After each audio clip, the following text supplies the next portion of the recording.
పోయే పరిస్థితి ఉంది. ఒక పక్కనేమో గోదావరిలో చంద్రబాబు నాయుడు గారు దోసుకుపోతుంటే చూసుకుంటూ ఊరుకుంటారు, ఇంకో పక్కనేమో కృష్ణా నదిని వాళ్ళు ఆడ ఆగబడుతుంటే మీ కాంగ్రెస్ ప్రభుత్వం ఉంది కాబట్టి చూసుకుంటూ ఊరుకుంటారు. ఇది కరెక్ట్ వైఖరి కాదు. దీని మీద తక్షణమే ముఖ్యమంత్రి గారు స్పందించాలని నేను డిమాండ్ చేస్తున్నా. ఎట్ ద సేమ్ టైం నేను అనేక మార్లు చెప్పిన మన నాగార్జున సాగర్ డ్యామ్ని వీళ్ళ అధికారంలోకి వచ్చిన కొత్తలనే కేంద్ర ప్రభుత్వానికి ఇచ్చేసి వచ్చిండ్రు. ఇప్పుడు పరిస్థితి ఏంటంటే చిన్న రిపేర్ వర్క్ చేయాలి నాగార్జున సాగర్లో అంటే 2 నుంచి 3 నెలలు పడుతుంది. వీళ్ళు కేఆర్ఎంబీకి రాయాలి, కేఆర్ఎంబీ ఇంకెవరికో రాయాలి, అక్కడ నుంచి పర్మిషన్ రావాలి. అంటే మన భూభాగంలో మన డబ్బులతో కట్టిన ప్రాజెక్టులకు కూడా పర్మిషన్లు వస్తున్నాయి, పర్మిషన్లు రానటువంటి పరిస్థితి.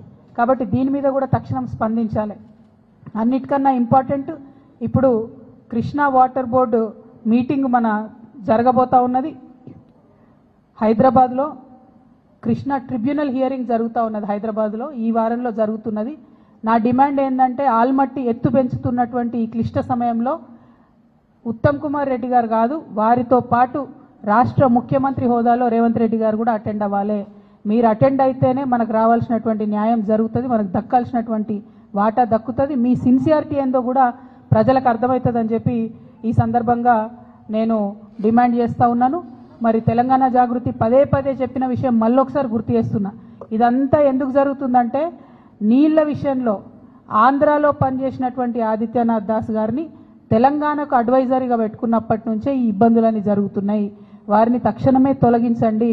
వారికి మన తెలంగాణ మీద ప్రేమ ఎందుకుంటుంది, కనీసం మీకుందని మీరు నిరూపించుకోండి, మీరు ఆలోచన చేయండి, కృష్ణానదిని కాపాడండి అని చెప్పి నేను ప్రభుత్వాన్ని డిమాండ్ చేస్తూ ఉన్నాను. Thank you. జై తెలంగాణ, జై Jagruti Krishna. Thank you, thank you. జై తెలంగాణ.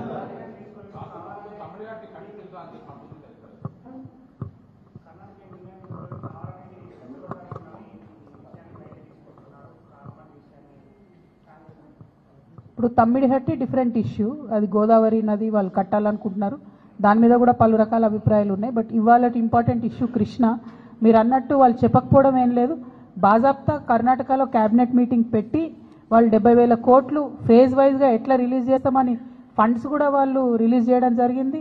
అదేవిధంగా ల్యాండ్ అక్విజిషన్ ఫేజ్ వైజ్ ఎట్లా చేస్తామని కూడా వాళ్ళు ప్రాపర్ ప్రణాళిక రూపొందించుకొని క్యాబినెట్ అంతా కూడా ఒక దగ్గర కూర్చొని చెప్పిన తర్వాత నిర్ణయం జరగలేదు అని చెప్పి ఇట్లాంటి మాటలు మాట్లాడడం నిజంగా కూడా మీ మహబూబ్ నగర్ బిడ్డలకు, నల్గొండ బిడ్డలకు వాళ్ళకు ద్రోహం చేయడం తప్ప ఇంకోటి కాదని చెప్పి నేను భావిస్తూ ఉన్నాను.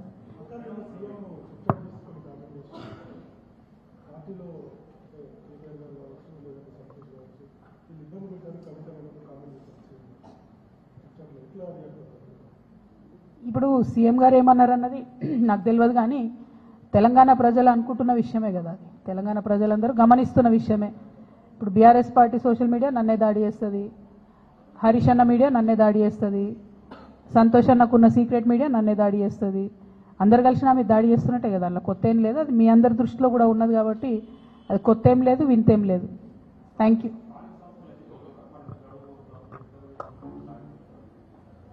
ఎక్కడ మాట్లాడిరండి, ఒక్కసారి కూడా కనీసం బీసీల మీటింగ్ రివ్యూ తీసుకోవడం లేదు సీఎం గారు.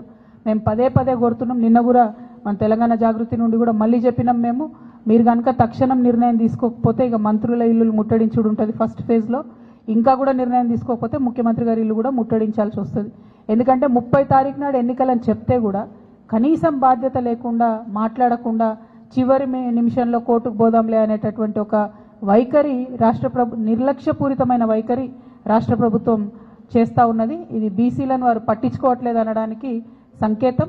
మా పోరాటం మాత్రం ఆగదు, ఖచ్చితంగా చాలా సీరియస్గానే ముట్టడి కూడా ప్లాన్ చేస్తాం.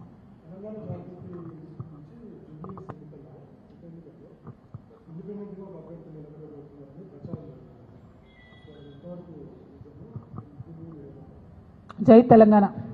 Thank you, thank you.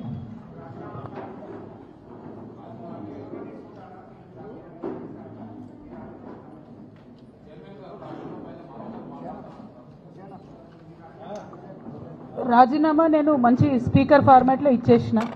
Chairman గారు నాకు మళ్ళీ నేను తెల్లారు కూడా ఆయనకు ఫోన్ చేసి కూడా చెప్పిన, నేను మంచి సౌండ్ మైండ్లో ఇచ్చిన సార్, కంపల్సరీ నా రిసిగ్నేషన్ యాక్సెప్ట్ చేయండి అని. మరి వారు ఎందుకు డిలే చేస్తున్నారో నాకు తెలియదు, చాలా కారణాలు చెప్తా ఉన్నారు, ఆ కారణాలు నాకు అనవసరం. నేను రాజీనామా చేసినాను. బీఆర్ఎస్ పార్టీ ద్వారా నాకు వచ్చినటువంటి పదవి ఆనాడు వద్దనుకున్నా, ఇవాళ కూడా వద్దనుకుంటున్నా. మళ్ళీ పంపమంటే మళ్ళీ పంపుతా ఉత్తరం, నాదేం ప్రాబ్లం లేదు. Thank you. ఏం అడగలే, నాకు ఎక్స్ప్లెనేషన్ అడగలే, ఏం అడగలే.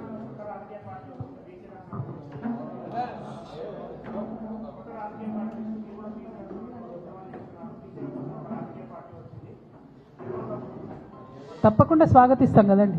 ప్రజాస్వామ్యంలో ఎన్ని పార్టీలు ఉంటే అంత మంచిది, ఎన్ని గొంతులు ఉంటే అంత మంచిది, ఎన్ని వాయిస్లు ఉంటే అంత మంచిది. తెలంగాణ ఉద్యమంలో కూడా మనం ఒకటే మాట అనుకున్నాం, ఎంతమంది జై తెలంగాణ అంటే అంత జల్దీ తెలంగాణ వస్తుందని. సో ఇప్పుడు కూడా ఎంతమంది జై బీసీ అంటే అంత జల్దీ బీసీలకు రిజర్వేషన్లు వస్తాయి. కాబట్టి అందులో సెకండ్ థాట్ ఏం లేదు, తప్పకుండా స్వాగతిస్తాం. Thank you. జై తెలంగాణ. ఇంకా చాలా మాట్లాడేది ఉండేనా మనం. నా బాధ ఏంటంటే నేను బతుకమ్మ చెప్తే మీరు కృష్ణ నీళ్ళు వేయరేమో అని. దానికేనా. రేపటి నుంచి బతుకమ్మ సంబరాలు ప్రారంభమవుతున్నాయి. ముందుగానే తెలంగాణ ఆడబిడ్డలందరికీ కూడా బతుకమ్మ పండుగ శుభాకాంక్షలు తెలియజేస్తూ ఉన్నాం.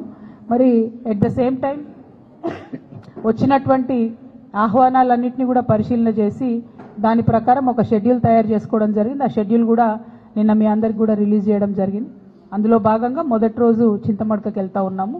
మరి అట్లానే తర్వాతి కార్యక్రమాలన్నింటినీ కూడా మీకు చెప్పడం జరిగింది. అట్లానే ఎప్పుడు చేసినట్టే తెలంగాణ జాగృతి నుండి కూడా ఈసారి ఒక పాట కూడా మళ్ళీ చేస్తూ ఉన్నాము. దాన్ని మాటల తిరుపతి గారు సోదరుడు తను రాసిండ్రు, మంగ్లీ పాడుతున్నది. సో ఈరోజు ఈవినింగో రేపు మార్నింగో అది కూడా రిలీజ్ అవుతుంది. సో అట్లా ఎప్పుడు చేసినట్టు బతుకమ్మ సంబరాలు ఎక్కడ తగ్గకుండా చేయాలని అనుకున్నాం. పోయినసారి మీకు తెలుసు రాజకీయంగా క్లిష్ట పరిస్థితులలో పోయినసారి హాజరు కాలేనటువంటి పరిస్థితి ఉండే. ఈసారి అన్ని చోట్ల బతుకమ్మ చేసుకోగలగడం అన్నది చాలా సంతోషాన్ని ఇచ్చే విషయం. అయితే ఈ సందర్భంగా ముఖ్యమంత్రి గారిని నేను మళ్ళీ డిమాండ్ చేస్తున్నా, బతుకమ్మకు చీరలు ఇచ్చినారు ఇదివరకు, మీరు ఒకటి కాదు నేను 2 ఇస్తా అని చెప్పారు. 2 లేవు, 1 లేదు, ఎక్కడా లేదు. కాబట్టి బతుకమ్మకు మా ఆడబిడ్డలందరికీ చీరలు ఇవ్వాలని చెప్పి డిమాండ్ చేస్తూ ఉన్నాను.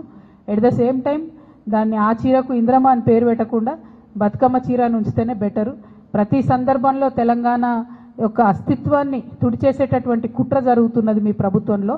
అట్లా కాకుండా బతుకమ్మకు మీరు చీర ఇస్తే బతుకమ్మ చీర పేరుతోనే ఇవ్వండి, లేదా ఏదైనా తెలంగాణ ఆడబిడ్డ పేరుతో ఇవ్వండి. అంతేగాని ఇంద్రమ్మ పేరుతో మాత్రం ఇవ్వద్దు. ఇప్పటికే కుట్రపూరితంగా ఈ ప్రభుత్వం తెలంగాణ తల్లి దగ్గర నుండి బతుకమ్మను దూరం చేసింది. ఇప్పుడు తెలంగాణ ఆడబిడ్డల దగ్గర నుంచి బతుకమ్మ చీరను దూరం చేసింది. ఇటువంటి పరిస్థితి రాకుండా శ్రద్ధ పెట్టి ఆడబిడ్డల పట్ల గౌరవాన్ని, మన పండగలు మన సంస్కృతి పట్ల గౌరవాన్ని పెంపొందించే కార్యక్రమాలు ప్రభుత్వం చేయాలని చెప్పి నేను డిమాండ్ చేస్తాను.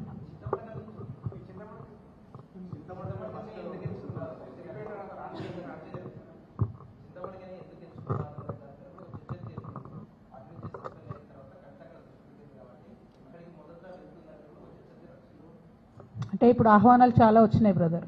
సొంత ఊరు ఆహ్వానం అన్నది చాలా ఆత్మీయంగా ఉంటుంది, చాలా హృదయంగా ఉంటుంది, హృదయానికి దగ్గరగా ఉంటుంది. కాబట్టి ఆ ఆహ్వానాన్ని యాక్సెప్ట్ చేసినాం. పైగా వాళ్ళు పర్టికులర్గా ఎంగిల్పూల నాడే రమ్మన్నారు, అంటే మొదటి రోజే రమ్మని అడిగిండ్రు కాబట్టి అక్కడికి పోతున్నాం. ప్రత్యేకంగా రాజకీయపరమైనటువంటి ఇంపార్టెన్స్ మీరు ఎట్లా నేను వద్దన్న ఆపాదిస్తారు అని అట్లా నాకు తెలిసిన విషయమే. కాకపోతే నేను మాత్రం మా ఊరికి పోతున్నా.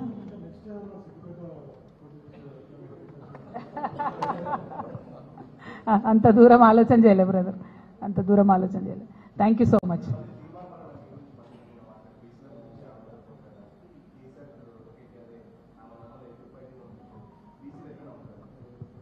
నేనేమంటున్నా బ్రదర్, ఇష్యూ మీద మాట్లాడితే ఆన్సర్ ఇస్తాం, పర్సనల్గా మాట్లాడితే ఇక ఏం చెప్తాం చెప్పు. ఊకే బీసీల గురించి కొట్లాడదాం, అందరం కలిసి గట్టిగా ఎంటబడి బీసీల రిజర్వేషన్ సాధించుకుందాం.